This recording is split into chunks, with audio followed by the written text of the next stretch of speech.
Hello, my name's Angela from Angela Simpson Functional Medicine Physiotherapy. Thanks for joining me, and I'd like to talk to you about hot flashes. And for you, if you are dealing with hot flashes, you're probably noticing it. It's affecting several aspects of your life. And you might be asking yourself, why am I dealing with these hot flashes, whereas some of my friends or family members that are going through menopause or they're perimenopausal, they seem to be breezing through this time in their life with literally no symptoms. Why am I getting these symptoms, and what can I do about it? And maybe you've already tried some techniques, maybe you have tried some different supplements, or maybe you've even tried some bioidentical hormones to try and help balance your hormones or just raise those levels. Maybe it's helped you a little bit, maybe it's helped you manage symptoms, but maybe the symptoms do seem to be coming back despite putting some of these treatment plans in place. Or maybe you actually haven't started any treatment yet and you're just thinking this is just something that I have to live with short term and eventually it'll go away as I go through menopause. Either way, you probably are noticing that the hot flashes are starting to affect some aspects of your life.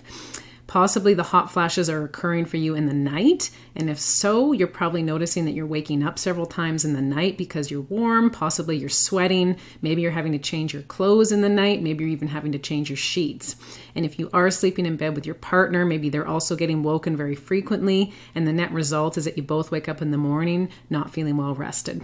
And if this is occurring on a long-term basis, it probably is affecting several aspects of your life. It's probably affecting your ability to go to work and focus and do your job properly.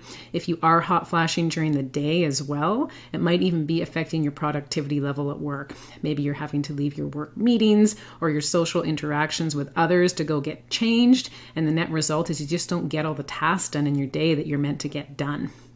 And what is the process of these hot flashes? Why are they occurring? There are several different reasons. There are different triggers that are different for everyone. Some of the common ones, and people don't necessarily always think of it, but if you are dealing with chronic low-grade stress, it might actually be affecting your hormone levels, and it might be contributing to the hot flashes. So when we are stressed, what happens is our body releases cortisol, which is our stress hormone, and if we need cortisol in high amounts because we are dealing with stress on an ongoing basis, our body can't keep up to the production levels, it will actually start to steal our sex hormones to make cortisol. And so the net result is too low of a hormone of either estrogen or progesterone as we move through menopause, and this can actually cause or contribute to the hot flashes.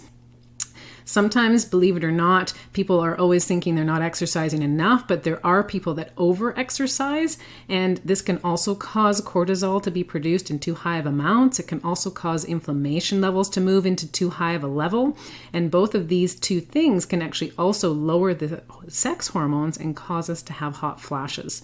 So this is another thing. Sometimes even people are more genetically prone to having hot flashes because they don't move estrogen through their system properly. And so sometimes women that are more estrogen dominant, they will notice this more as they move through menopause, and this can contribute to hot flashes.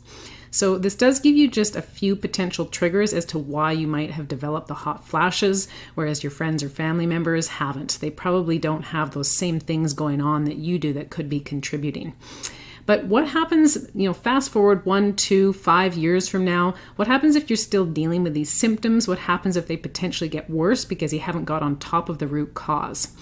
So if we are dealing with hot flashes over the long term, we don't sleep well on an ongoing basis, we stop exercising potentially because we're not motivated, we're not sleeping, potentially we're worried about the exercise causing us to hot flash, so maybe we stop altogether. This can have consequences down the road. It can actually lead to chronic disease. You might be more prone to some of the female cancers as you move through menopause or some other autoimmune condition.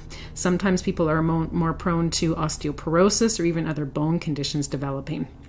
So it is important to be thinking not just now, but what can happen in the future if I don't get on top of these hot flashes. And so if you are interested in learning more about this, you want to learn about your potential triggers, what's causing your hot flashes, and how to have an individual personalized plan developed for you to help you not just get on top of your symptoms, but actually get all of the systems back in balance in your body that are causing the hot flashes so the hot flashes don't come back time and time again. Please feel free to give me a call. I'm happy to have a free 45-minute consult to talk to you about this or some other health concern that you're dealing with as you're in perimenopause or you're moving through menopause.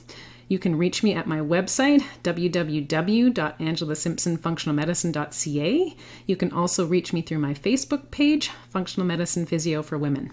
Thanks for watching.